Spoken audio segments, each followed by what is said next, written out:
Tudo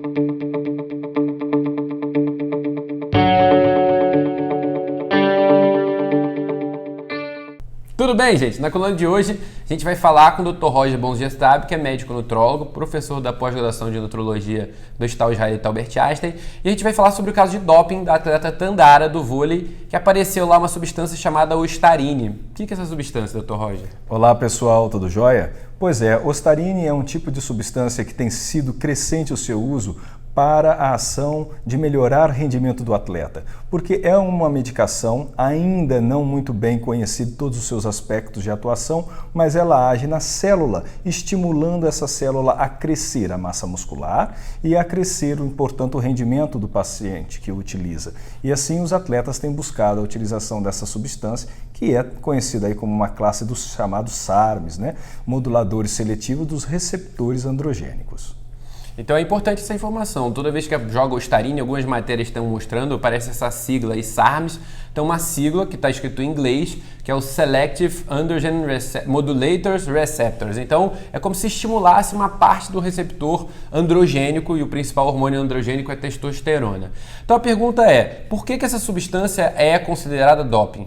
Pois é, Guilherme, para uma substância ser considerada doping, ela deve ser uma substância que preenche 2 dos 3 quesitos. E esses quesitos seriam uma substância que aumenta o rendimento do atleta, 2, substância que pode colocar em risco a vida do atleta ou de seus adversários, e 3, substância que vai contra o espírito do jogo. Então, o SARMs, neste caso o ostarine, ele propicia o aumento da força física, ele propicia o aumento da massa muscular, ou seja, ele tem uma ação anabólica, embora ele não seja da classe dos anabolizantes hormônios em si. Ele não é um hormônio, mas ele age muito similar a este hormônio.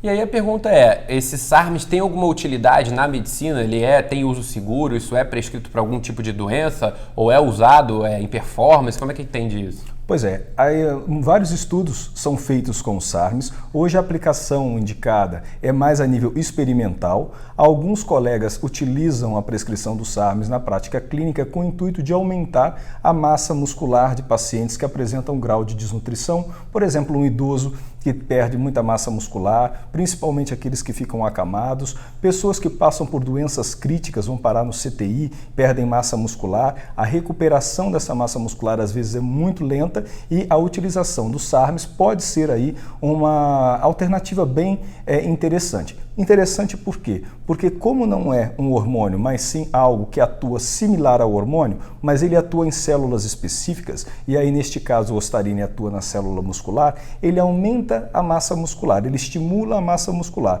mas ele não faz, por exemplo, o crescimento de tecido prostático, ou seja, não faz a atuação como aumentar o tamanho da próstata, nem induz a formação, ou melhor, não induz o crescimento de câncer.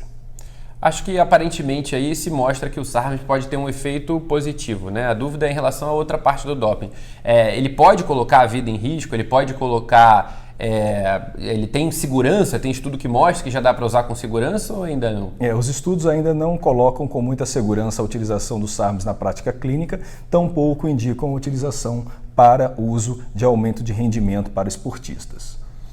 Então a dúvida é, por que esse SARMs aparece numa atleta se é algo que é claramente proibido e que não se sabe se tem segurança, né? Exato. E essa resposta a gente não tem no momento, acho que só o tempo vai dizer. Até lá é importante deixar bem claro que os SARMs, como o ostarine ou outros, né, não devem ser utilizados porque a gente ainda não sabe que caminho vai seguir, né? Você tem uma mensagem final aí pro pessoal? Sempre buscar entender que o esporte ele é algo que a gente faz para melhorar a saúde. Se a gente busca fazer atividade física ou esporte com o intuito de competição, que seja então uma competição saudável, salutar, como o próprio espírito olímpico pede, né? Sabemos que os Jogos Olímpicos são milenares e que a busca por estes jogos é para levar o ser humano a vencer as suas próprias barreiras, mas de forma natural e não de forma artificial. Então, quer ser um atleta? Seja um atleta, como dizemos, limpo.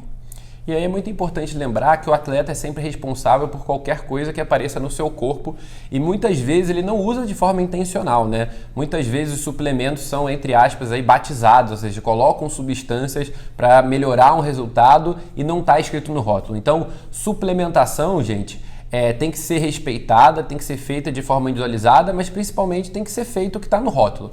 Então não adianta falar mal ou bem do suplemento se está escrito uma coisa no rótulo e tem outra lá dentro. Por isso, como a gente não tem uma fiscalização tão grande nos suplementos quanto se tem nas medicações, tem que ficar muito atento antes de usar um suplemento de confiança, de grandes marcas de confiança, tá bom? Quer saber mais sobre nutrologia? Quer discutir com a gente? Manda uma mensagem pelo nosso Instagram aqui, @Dr. Giorelli, segue a gente no nosso canal do YouTube, @Dr. Giorelli Nutrologia. Até a próxima!